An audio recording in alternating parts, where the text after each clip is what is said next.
प्रयास तो किया जा रहा है, लेकिन वह इतनी जल्दी जाति व्यवस्था समाप्त हो जाए, यह एकदम बेईमानी है, यह एकदम जो है वो सही कथन नहीं है। आज जाति पर आधारित इस किस्म की औपचारिक और प्रकट असमानताएं तो गैर कानूनी हो गई हैं, पर सदियों से जिस व्यवस्था ने कुछ समूहों को लाभ या घाटे की स्थिति में बनाए रखा है, उसका संचित असर अभी भी महसूस किया जा सकता है। इतना ही नहीं, इस बीच नई तरह की असमानताएं भी उभरी हैं। हम यहां पर इसका अगर गहन अध्ययन करें और स्थिति को नजदीकी देखें तो हम पाते हैं कि आज भी आर्थिक हैसियत के निर्धारण में जातियां बहुत महत्वपूर्ण भूमिका निभाती हैं।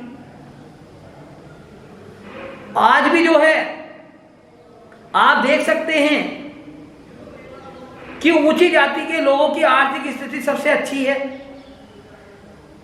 औसत रूप से अगर आप देखें तो ऊंची जाति के लोगों की आर्थिक स्थिति क्या है, बहुत अच्छी है, जबकि दलित या आदिवासियों की आर्थिक स्थिति सबसे खराब है। औसत रूप की बात की जा रही है, आप कुछ लोगों को नहीं कह सकते, लेकिन औसत रूप में सबसे खराब है। जबकि पिछड़ी जातियों की स्थिति को अगर हम देखें, बीच की स्थिति में है। पिछड़ी जातियों की स्थिति ना तो इतनी अच्छी है और ना ही इतनी खराब है, वो आज भी बीच की स्थिति में खड़े हुए हैं। अब यदि मैं और एक आंकड़ा ले लेता हूं,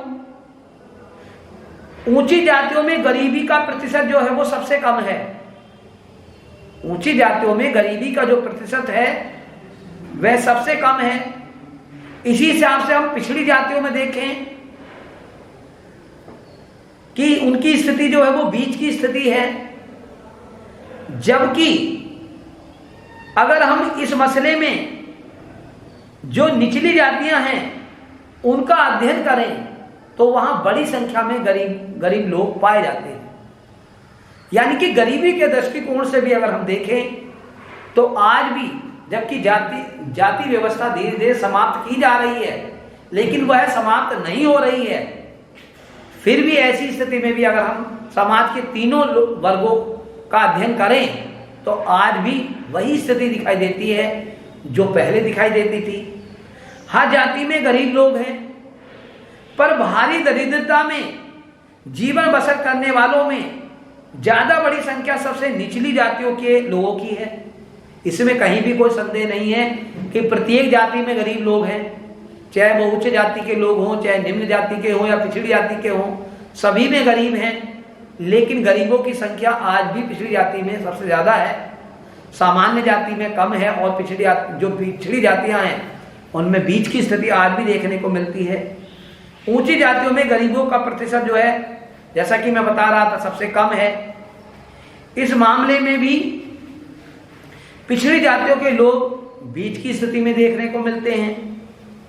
तो आज सभी जातियों में अमीर लोग हैं, इसमें कहीं भी कोई संदेह नहीं है। अगर अमीरी का हम जिक्र करें तो चाहे पिछड़ी जाति के लोग हों, चाहे सामान्य जाति के लोग हों, चाहे निचली जाति के लोग हों, आज सभी लोगों में जो है क्या है, आज सभी लोगों में अमीर हैं।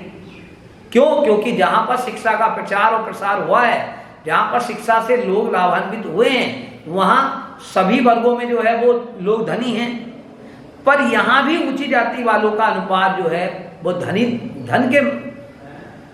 धनवानता के मामले में ज्यादा है, निचली जातियों का जो है वो कम है, और पिछड़ी जातियां आज भी बीच की स्थिति में दिखाई देती हैं। तो हमने जाति का अगर हम अध्ययन करें, सामाजिक विभाजन में अगर हम जातियों का अध्ययन करते हैं तो हम पाते हैं कि जाति व्यवस्था, यदि 100 साल पुरानी जाति व्यवस्था का हम अध्ययन करें और आज वर्तमान का अध्ययन करें तो यद्यपि जाति व्यवस्था में सुधार हुआ है, लोगों की आर्थिक स्थिति में सुधार लगातार हुआ है, परंतु यदि हम स्थिति गहन अध्ययन करें तो आज भी सामान्य जातियां, पिछड़ी जातियां और निम्न जातियां जो हैं आज भी उसी स्थिति में खड़ी हैं। इनमें सुधार अवश्य हुआ है, लेकिन अनुपात में अगर आप देखें तो आज भी जो है अनुपात बदला नहीं है, बल्कि सामान्य लोगों में गरीबों का प्रतिशत लगातार बढ़ता चला जा रहा है। अब गरीबी रेखा के नीचे जीवन बसर करने वालों का जो प्रतिशत है, अनुपात है, 1999 2000 के आंकड़ों की तरफ अगर हम दृष्टिपात करें तो हम पाते हैं कि अनुसूचित जातियां जो हैं, अनुसूचित जातियां जो हैं उनमें जो है मतलब गरीबी रेखा से नीचे जीवन बसर करने वाले लोगों का जो ग्रामीण प्रतिशत है वो 45.8% गांव के लोग गरीबी रेखा से नीचे जीवन यापन कर रहे हैं अनुसूचित जनजातियों के।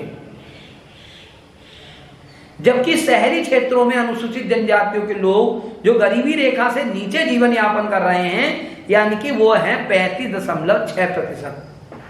आज भी गरीबी रेखा से नीचे जीवन यापन करने वालों का जो प्रतिशत है वो अनुसूचित जनजातियों में आज भी सबसे ज्यादा है। दूसरे नंबर पर अनुसूचित जातियां आ रही हैं जिनका ग्रामीण में 35.9% और शहरों में 38.3% है गरीबी रेखा से नीचे जीवन यापन करने वालों का प्रतिशत। यानी कि पहले नंबर पर गरीबी रेखा से नीचे जीवन बसर करने वाली जातियों में अनुसूचित जनजातियां, दूसरे नंबर पर आती हैं अनुसूचित जातियां और फिर आती हैं पिछड़ी जातियां। ठीक, तो इस तरीके से यदि हम देखें तो हम यहां पर लगातार यदि हम अध्ययन करें, ध्यान दें, तो हम ये पाते हैं कि आज भी गरीबी रेखा से नीचे जीवन बसर करने वालों में जो है अनुसूचित जनजातियां का प्रतिशत सबसे ज्यादा है, अनुसूचित जातियों का प्रतिशत जो है उससे कम है और पिछड़ी जातियां तीसरे नंबर पर हैं। चलिए आइए हम आगे अध्ययन करते हैं।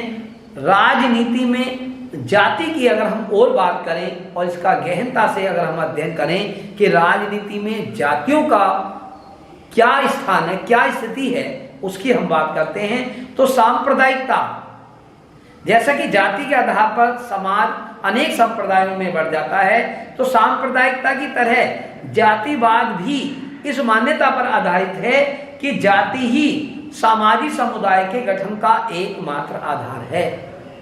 यानी कि यदि सामाजिक समुदाय अगर बन रहे हैं, समाज में सामाजिक विभाजन हो रहा है, तो जाति भी इसका एक सबसे महत्वपूर्ण फैक्टर है।